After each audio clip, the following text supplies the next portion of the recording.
ढोंगी सियार। मिथिला के जंगलों में बहुत समय पहले एक सियार रहता था। वो बहुत आलसी था। पेट भरने के लिए खरगोशों व चूहों का पीछा करना व उनका शिकार करना उसे बड़ा भारी लगता था। शिकार करने में परिश्रम तो करना ही पड़ता है ना। दिमाग उसका शैतानी था।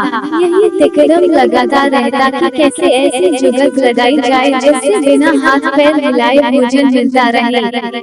खाया और सो गए। एक दिन इसी सोच में डूबा वह सियार एक झाड़ी में दुबका बैठा था। बाहर चूहों की टोली उछल कूद व भाग दौड़ करने में लगी थी। उनमें एक मोटा सा चूहा था जिसे दूसरे चूहे सरदार कहकर बुला रहे थे और उसका आदेश मान रहे थे। सियार उन्हें देखता रहा। उसके मुंह से लार टपकती रही। फिर उसके दिमाग में एक तरकीब आई। जब चूहे वहां से गए तो उसने दबे पांव उनका पीछा किया। कुछ ही दूर उन चूहों के बिल थे। सियार वापस लौटा। दूसरे दिन प्रातः ही वो उन चूहों के बिल के पास जाकर एक टांग पर खड़ा हो गया। उसका मुंह उगते सूरज की ओर था। आंखें बंद थी। चूहे बोलों से निकले तो सियार को उस अनोखी मुद्रा में खड़े देखकर वे बहुत चकित हुए। एक चूहे ने जरा सियार के निकट जाकर पूछा, सियार मामा, तुम इस प्रकार एक टांग पर क्यों खड़े हो? सियार ने एक आंख खोलकर बोला, मूर्ख, तूने मेरे बारे में नहीं सुना कभी। मैं चारों टांगें नीचे टिका दूंगा तो धरती मेरा बोझ नहीं संभाल पाएगी। ये डूब जाएगी, साथ ही तुम सब नष्ट हो जाओगे। तुम्हारे कल्याण के लिए मुझे एक टांग पर खड़े रहना पड़ता है।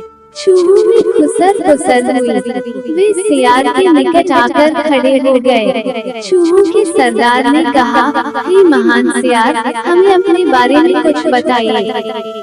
सियार ने ढूंढ रचा, मैंने सैकड़ों वर्ष हिमालय पर्वत पर एक टांग पर खड़े होकर तपस्या की।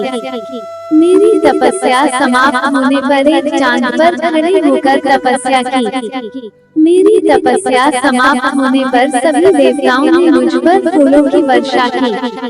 भगवान ने प्रकट होकर कहा कि मेरे तप से मेरा भार इतना हो गया है कि मैं चारों पैर धरती पर रखूं तो धरती गिरती हुई ब्रह्मांड को फोड़कर दूसरी ओर निकल जाएगी।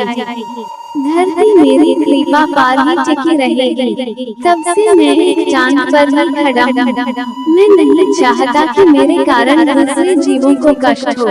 सारे चूहों का समूह महातपस्वी सियार के सामने हाथ जोड़कर खड़ा हो गया। एक चूहे ने पूछा, तपस्वी मामा, आपने अपना मुंह सूरज की ओर क्यों कर रखा है? सियार ने उत्तर दिया, सूर्य की पूजा के लिए। और आपका मुंह क्यों खुला है? दूसरे चूहे ने कहा, हवा खाने के लिए। मैं केवल हवा खाकर जिंदा रहता हूँ। मुझे खाना खाने की जरूरत नहीं पड़ती। मेरे तप का बल हवा को ही पेट में भांति भांति के पकवानों में बदल देता है। सियार बोला। उसकी इस बात को सुनकर चूहों पर जबरदस्त प्रभाव पड़ा। अब सियार की ओर से उनका सारा भय जाता रहा। वे उसके और निकट आ गए। अपनी बात का असर चूहों पर होता देख मक्कार सियार दिल में खूब हंसा। अब चूहे महातपस्वी सियार के भक्त बन गए। सियार एक टांग पर खड़ा रहता और चूहे उसके चारों ओर बैठकर ढोलक, मंजीरे, खटाल और चिमटे लेकर उसके भजन गाते। सियार सियारम भजनम भजनम। भजन कीर्तन समाप्त होने के बाद चूहों की टोलियां भक्ति रस में डूबकर अपने बिलों में घुसने लगती तो सियार सबसे बाद के 3-4 चूहों को दबोचकर खा जाता। फिर रात भर आराम करता, सोता और डकारी लेता। सुबह होते ही फिर वह चूहों के बिलों के पास आकर एक टांग पर खड़ा हो जाता और अपना नाटक चालू रखता। धी चूहों की संख्या कम होने लगी। चूहों के सरदार की नजर से यह बात छिपी नहीं रही। एक दिन सरदार ने सियार से पूछ ही लिया, हे महात्मा सियार, मेरी टोली के चूहे मुझे कम होते नजर आ रहे हैं। ऐसा क्यों हो रहा है? सियार ने आशीर्वाद की मुद्रा में हाथ उठाया। हे चतुर्भुशक, ये तो होना ही था। जो सच्चे मन से मेरी भक्ति करेगा, वह सशरीर वैकुंठ को जाएगा। बहुत से चूहे भक्ति का फल पा रहे हैं। चूहों के सरदार ने देखा कि सियार मोटा हो गया है। कहीं उसका पेट ही तो वह वैकुंठ लोक नहीं है जहाँ चूहे जा रहे हैं। चूहों के सरदार ने बाकी बचे चूहों को चेताया और स्वयं उसने दूसरे दिन सबसे बाद में बिल में घुसने का निश्चय किया। भजन समाप्त होने के बाद चूहे बिलों में घुसे।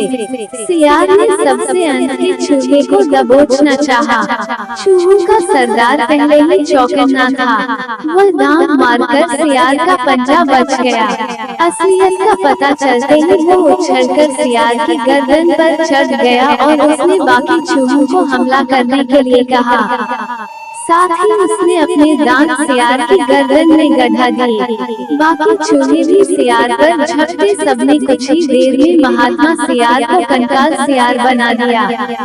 केवल उसकी हड्डियों का पिंजर बचा। सीखा ढूंढ कुछ ही दिन चलता है, फिर ढूंढ ही अपनी करनी का फल पाता है।